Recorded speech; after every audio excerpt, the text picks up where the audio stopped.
पैसे हवे असतील तर खातेदाराला घेऊन या। बँकेच्या जाचकटीमुळे एका भावाला मृत बहिणीचा पुरलेला मृतदेह बाहेर काढावा लागला। भर उन्हात जितू मुंडा मृत बहिणीचा सांगाडा घेऊन गेल्याचा व्हिडिओ व्हायरल झाला। त्यावर संतप्त प्रतिक्रिया उमटल्या। पण आता अखेर जितू मुंडांना न्याय मिळालाय।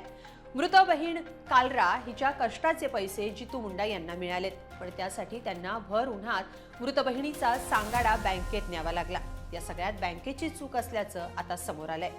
जितू मुंडा यांनाच बँकेनं दोषी ठरवलं असताना आता बँकेचा खोटेपणा चौकशीत उघड झालाय।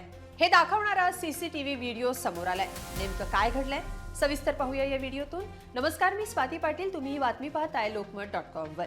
ओडिशाच्या दियानली गावचे रहिवासी जितू मुंडा यांच्यामुळे बँक प्रशासनाचे धाबे दणाणलेत। पण बहिणीचा मृत्यू झाल्याचा पुरावा म्हणून तिचा सांगाडा बँकेत नेण्याची वेळ जितू मुंडा यांच्यावर या बँकेमुळेच आल्याचं आता समोर आलंय।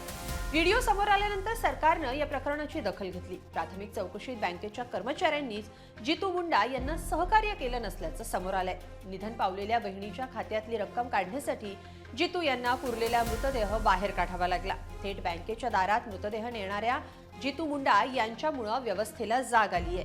आता मृत कालरा मुंडा यांचे बँकेतले पैसे जितू यांना मिळालेले आहेत, पण बँक अधिकाऱ्यांचा खोटेपणाही समोर आलाय। राज्य सरकारच्या चौकशीत बँकेतला सीसीटीव्ही समोर आलाय। यातून मिळालेल्या माहितीनुसार जितू मुंडा हे सकाळी 11:26 ते 11:58 या वेळेत बँकेत असल्याचं सीसीटीव्हीत दिसतंय। या काळात ते बँक व्यवस्थापकांना दोनदा भेटलेत। कॅशियर आणि बँकेतल्या इतर कर्मचाऱ्यांशीही त्यांनी संवाद साधलाय, पण कुणाकडूनही मदत न मिळाल्यामुळे ते व्यथित होऊन बाहेर पडले। त्यानंतर त्यांनी स्मशानभूमीत जाऊन पार्थिव बाहेर काढलं आणि ते खांद्यावर घेऊन बँकेत येण्याचं टोकाचं पाऊल उचललं। त्यांचा हाच व्हिडिओ सोशल मीडियावर व्हायरल झाला। त्यामुळे हे प्रकरण चर्चेत आलं आणि जितू मुंडा यांची दखल सरकारनं घेतली। त्यानंतर बँकेनं सारवासारव करत आपली बाजू मांडण्याचा प्रयत्न केला। बँकेनं दावा केला की जितू मुंडे सोमवारी पहिल्यांदाच बँकेत आले। कालरा मुंडा यांचे ते कायदेशीर वारस असल्याचा कोणताही पुरावा किंवा मृत्यूपत्र सादर न करता त्यांनी पैसे काढण्याची विनंती केली।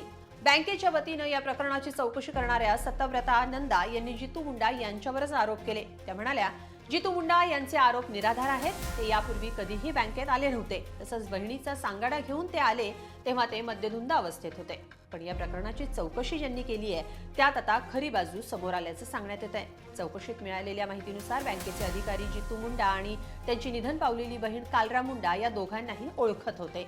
कालरा मुंडा या अनेकदा जितू मुंडा यांच्यासह बँकेत आल्या होत्या। 26 डिसेंबर 2025 रोजी हे दोघे बहीण भाऊ शेवटचे एकत्र बँकेत दिसले होते। तेव्हा त्यांनी बँकेतून 500 रुपये काढले होते।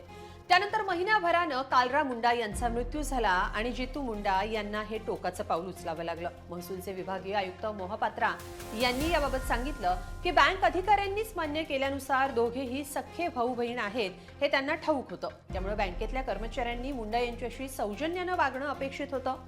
बँकेकडून स्पष्टपणे निष्काळजीपणा झाल्याचं दिसतंय, हे मी माझ्या अहवालात नमूद केलंय, असं मोहपात्रा यांनी सांगितलंय। मोहपात्रा यांच्या मते जितू मुंडा यांना बँकिंग प्रक्रियेची माहिती नव्हती। अशा वेळी त्यांना सहकार्य करणं बँकेकडून आवश्यक होतं, जे बँकेनं केलं नाही। प्राथमिक चौकशीत बँक दोषी आढळल्यानं जबाबदार अधिकाऱ्यांवर कठोर कारवाई करण्यात येईल, असं मोहपात्रा यांनी स्पष्ट केलंय। पण एकीकडे देश महासत्ता बनत असताना आणि डिजिटल व्यवहारांचा गवगवा होत असताना एका भावाला बहिणीच्या पैशांसाठी असा लढा द्यावा लागत असेल तर व्यवस्थेत बदल होणं गरजेचं आहे। तुम्हाला काय वाटतं? कमेंटमध्ये नक्की लिहा आणि लोकमत.com ला सबस्क्राईब करा। धन्यवाद।